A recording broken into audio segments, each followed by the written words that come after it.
બોલ્યો હતોની જગ્યાએ હોઈશ, હું અંગ્રેજી બોલ્યો હોઈશ. આ તો સાદો ભૂતકાળ જ પેટર્નમાં આવે છે. અને અહીંયા જો હોઈશ એટલે પૂર્ણ ભવિષ્યકાળ, પૂર્ણ ભવિષ્યકાળ, વર્તમાન ભૂતકાળ ભવિષ્ય, વર્તમાન ભૂતકાળ ભવિષ્ય. એટલે આ ક્લિયર થયું હોય તો હવે ઉપર આવો. સાદા ભૂતકાળની ઉપર આપણે આવીને સીધા નીચે આવ્યા. હું તમારું લર્નિંગ શોર્ટ કરી દઈશ.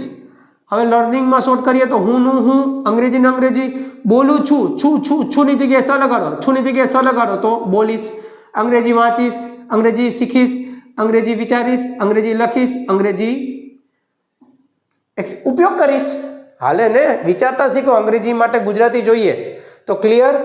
સાદો વર્તમાન કાળ, સાદો ભૂતકાળ, સાદો ભવિષ્યકાળ, પૂર્ણ વર્તમાન કાળ, પૂર્ણ ભૂતકાળ અને પૂર્ણ ભવિષ્યકાળ. ક્લિયર?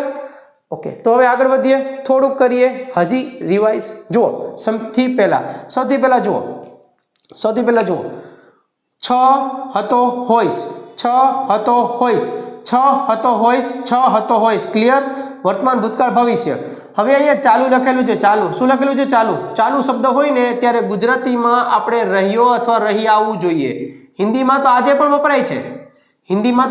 વપરાય છે. દયા મેં જા રહા હું, રહા રહીનું રહ્યો રહી. ચાલો, બોલવુંનું બોલી રહ્યો, વાંચવુંનું વાંચી રહ્યો, સાંભળવાનું સાંભળી રહ્યો, લખવાનું લખી રહ્યો. છું તો વર્તમાન કાળ, હતો તો ભૂતકાળ, બોલી રહ્યો હોઈશ તો ભવિષ્યકાળ. આ ક્યારની ક્રિયા બતાવે ખબર છે?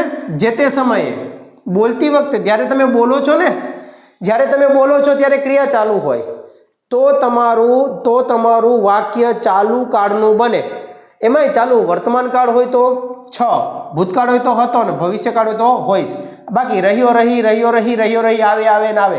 આપણે ગુજરાતી લોકો અહીંયા રહ્યો રહી બોલતા નથી, એ પણ તમને નોટ કરાવી દો. સીધી વસ્તુ કહો. અને અહીંયા શું બોલીએ છીએ? બોલતો તો, જાતો તો, લખતો તો, વાંચતો તો તીતી આવે છે. આમાં આપણે ગુજરાતી સુધારવું જરૂર છે અંગ્રેજી શીખવું હોય તો. હવે જુઓ અહીંયા અત્યારે ત્યારે અહીંયા જુઓ 2 વર્ષથી સમય પ્લસ થી, 2 કલાકથી સમય પ્લસ થી, 15 મિનિટથી સમય પ્લસ થી. એટલે થી બીજા સ્થાન ઉપર સમય પ્લસ થી, બીજા સ્થાન ઉપર તમે સમય પ્લસ થી, સમયમાં કલાક, મિનિટ, દિવસ, અઠવાડિયું, મહિનો, વર્ષો લઈ લો, એ બધું સમય છે. અને એના ભેગું થી લગાડી દો અને પછી તમે ઉપરની પેટર્ન ફોલો કરો તો એ કાળ બની જાય છે ચાલુ પૂર્ણ. કયો કાળ? ચાલુ પૂર્ણ.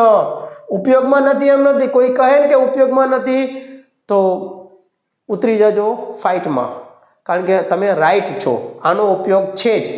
આ વર્તમાનમાં, ભૂતકાળમાં અને ભવિષ્યમાં જે તે સમયે તમે બોલો છો ત્યારે ક્રિયા ચાલુ હોય,